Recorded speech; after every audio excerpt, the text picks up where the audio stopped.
ओम नमो भगवते वासुदेवाय नमो नमः।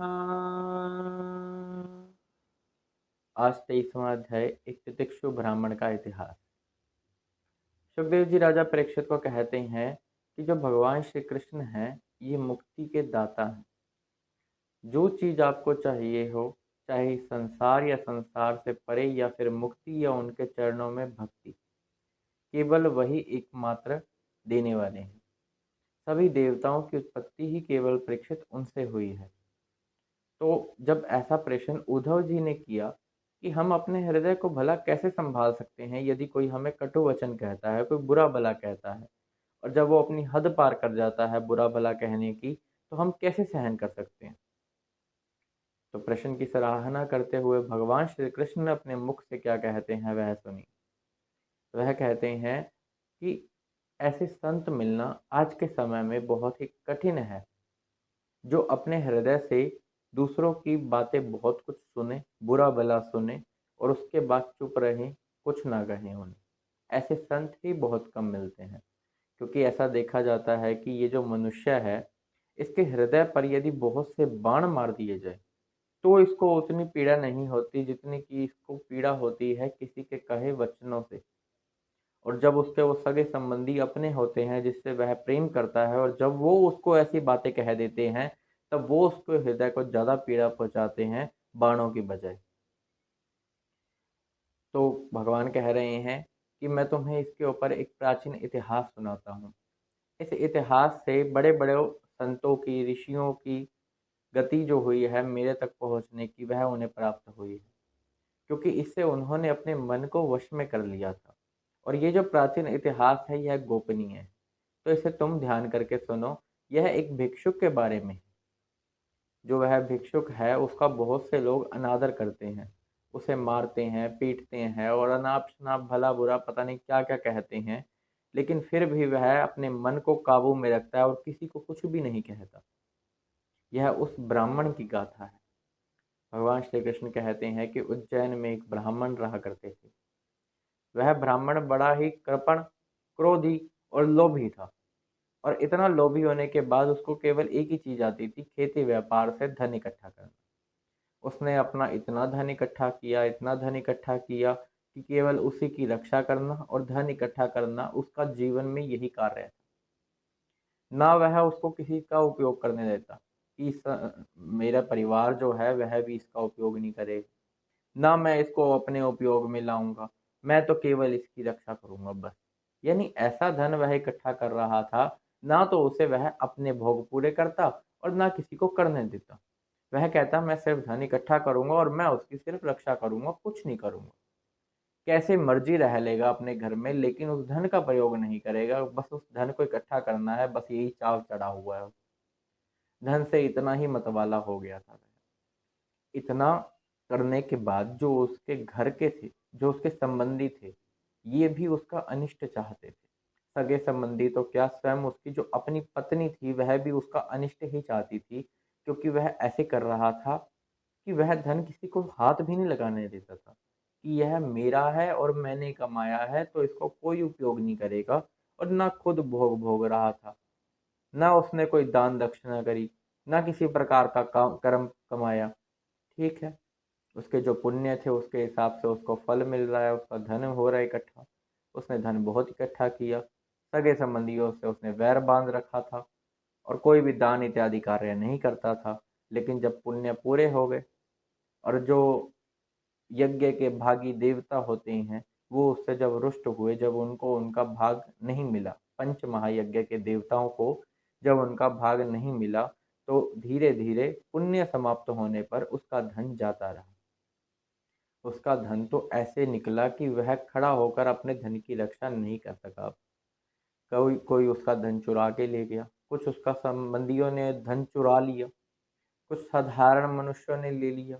और उस समय पे शासन हुआ करते थे तो कर होते थे, कर चुकाने होते थे, तो शासकों ने दंड देकर या दंड पूर्वक किसी प्रकार से उसका धन छीन लिया। इस प्रकार से उसका सारा धन निकल गया। अब वह अपने आप को कोस रहा है, रो रहा है कि हाय मेरा धन, मैंने इतनी मेहनत करी थी, कड़ा परिश्रम किया था, दिन दोपहर एक कर दिए थे इस धन को इकट्ठा करने में, और इतनी मेहनत से मैं इसकी रक्षा कर रहा था और यह मुझे छोड़कर ही चला गया। भला पता नहीं ऐसा क्या हुआ, मैंने ऐसा क्या किया कि अब यह धन मेरे पास नहीं रहा। उस ब्राह्मण को वैराग्य अनुभव होता है। वह वैराग्य के कारण कहने लगता है, हाय हाय, यह मेरा धन था, यह मेरे पास था, यह मुझसे दूर चला गया। और धन क्या दूर गया, सगे संबंधी भी अपने आप दूर हो गए। उसके परिवार वालों ने भी उसे डांटना शुरू कर दिया, कोसना शुरू कर दिया, उसको घर से ही निकाल दिया। अब उसकी ऐसी हालत हो गई थी। फिर वह समझ गया कि भगवान मुझ पर प्रसन्न हो रहे हैं, क्योंकि जब भगवान प्रसन्न हुए तभी तो उसके जीवन में यह वैराग्य आया, यह विषाद आया। वैराग्य का अर्थार्थ है कि बाकी चीज़ों से मन का ऊब जाना, और विषाद तो भगवान का महाप्रसाद बोला गया है कि जब यह जीवन में आता है तो हमें सच्चाई का पता लग जाता है और हम आत्मा और मन में और शरीर में भेद करना शुरू कर देते हैं। जैसा कि उस ब्राह्मण के साथ हुआ। उस ब्राह्मण को समझ आ गया कि यह जो दुख देने वाला है यह और कोई नहीं है, यह मेरे ही कर्म है। मुझे किसी ने दुख नहीं दिया, ना मुझे किसी मनुष्य ने दुख दिया है, ना मुझे काल ने दुख दिया है, ना मुझे इस संसार ने दुख दिया है। मुझे दुख देने वाला तो केवल मेरा ही कर्म है, और यह जो कर्म हम करते हैं उसी के अनुसार हमें सुख और दुख की प्राप्ति होती है। लेकिन सुख और दुख की प्राप्ति भी कहाँ तक, शरीर तक ही है ना, आत्मा तक तो नहीं है। तो कैसे भी कर्म क्यों ना कर लिए जाएं, यह शरीर ही उसको भोगता है, और आत्मा का तो आत्मा नित्य है। इसको कोई ना सुख है ना कोई दुख है, और ना इसको कोई सुख या दुख पहुंचा सकता है। यदि हमारी जीभ हमारे ही दांतों से कट जाए तो दोष किसको दे, क्रोधित किस पर हो। अब ब्राह्मण की जो ऐसी सोच बन आई है, तो उसके ऊपर वह निश्चय करता है कि मैं सन्यासी बनूंगा। अब वह सन्यासी बन जाता है, घर परिवार छोड़ के थोड़ा दूर चला जाता है, वेश बदल कर भिक्षा मांगता है। जब वेश पहचान में नहीं आता कि यह वही ब्राह्मण है जो इतना क्रोधी और लोभी हुआ करता था, तब तक तो कोई बात नहीं। लेकिन जब जब वो पहचान में आया तब तक लोगों ने उसको बहुत ही डांटा, बहुत बुरा भला कहा, बहुत ही अनाप शनाप बातें कही और उसके साथ बड़ा ही बुरा व्यवहार किया। किसी ने उसकी छड़ी ले ली, किसी ने उसका कमंडल ले लिया, किसी ने उसका आसन ले लिया। उसको दूर दूर तक दौड़ा रहे हैं और उसको तड़पा रहे हैं। कभी भिक्षा के दौरान उसको एक ऐसी चीज़ दे देते जो उसको चाहिए होती थी उस समय, लेकिन वह देकर फिर उससे छीन लेते, उसको ललचाते थे, उसको परेशान किया करते थे, और ऐसी ऐसी बातें किया करते थे जिससे कोई भी अपने हृदय को तो काबू में रख ही ना सके। लेकिन वह ब्राह्मण समझ गए थे कि यह जो है ये मन का ही दोष है। तो अपनी संपूर्ण शक्ति लगाकर उन ब्राह्मण ने सर्वप्रथम तो अपने मन को ही वश में किया था। लोगों का व्यवहार कैसा ही वर्णन किया जाए कि वो धन क्या गया, सगे संबंधी भी दूर हो गए। उसके बाद लोग उससे कैसे बातें कर रहे हैं वह सुनो। अरे वो देखो वो भिक्षुक जा रहा है, अरे वो देखो वो हट्टा कट्टा भिखारी जा रहा है जो पर्वत के समान कहीं पर पड़ा हुआ है।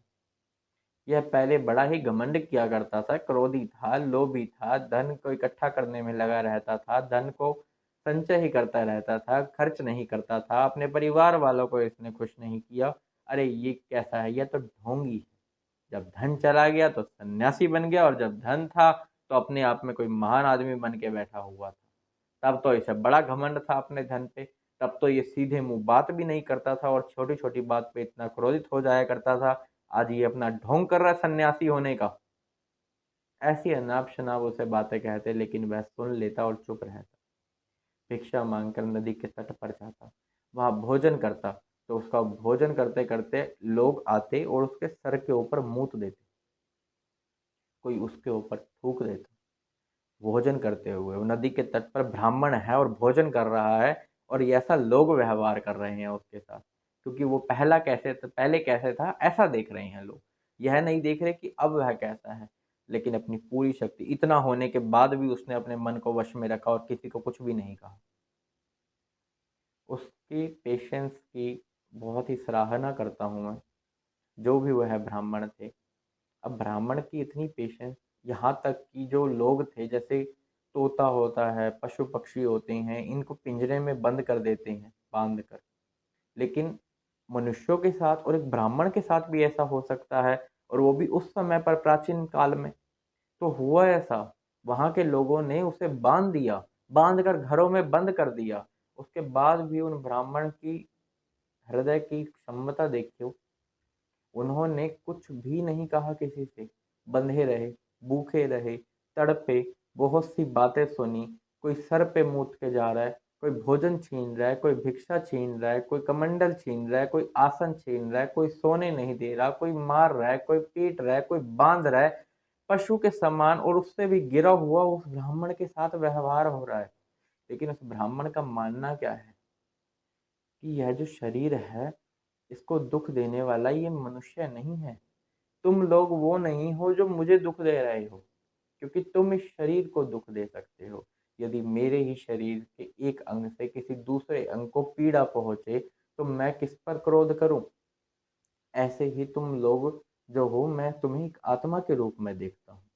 और ये जो जीवात्मा है, यह तुम्हारे में और मेरे में भिन्न नहीं है, यह एक ही है।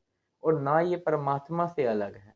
उन परमात्मा का देखना ही इस आत्मा की तरफ होता है, हमारे भावों की तरफ देखते हैं, ना कि हमारे शरीर की तरफ। लेकिन यह जो शरीर है, भले ही शरीर कितना सुंदर क्यों ना हो, लेकिन यदि उसमें एक कोड़ भी हो, तो भी वो सारी सुंदरता पानी में बह जाती है। इसी प्रकार यदि आपके पास धन, समृद्धि, बहुत कुछ है, बहुत ज्ञान भी है, बहुत गुणवान भी हैं, लेकिन अगर एक भी चीज़ आ गई, तो घमंड हो जाएगा। और घमंड जब हो गया, तब सब कुछ चला जाएगा। यह जो धन है, यह क्या लाता है? यह धन धन का अभिमान लाता है और बहुत सी तृष्णा लाता है कि हमें और धन चाहिए। तो धन के तो दोष ही कहे गए हैं।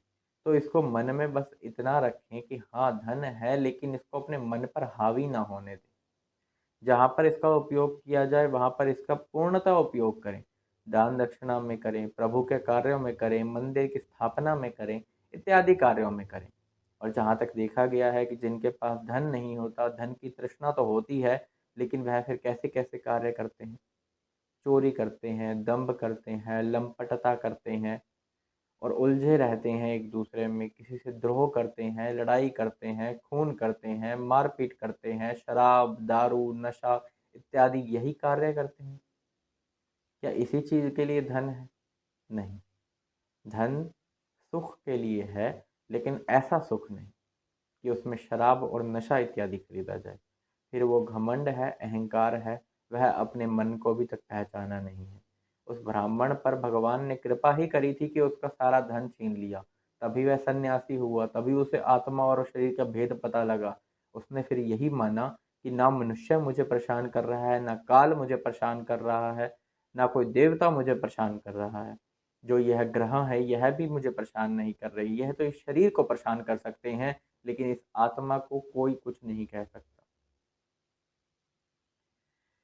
इस प्रकार ब्राह्मण सन्यासी रहे, अपने हृदय को काबू में रखा, अपनी सारी शक्ति लेकर मन को काबू में रखा, और फिर वह भगवान के परम पद को प्राप्त हुए। तो इस प्रकार उद्धव जी को भगवान श्री कृष्ण ने यह प्राचीन इतिहास सुनाया, जिसके द्वारा उनके जो मन में वह प्रश्न था कि कोई हमें कुछ कह दे तो अपने हृदय को काबू में कैसे रखें, यह उन्हें पता लग गया।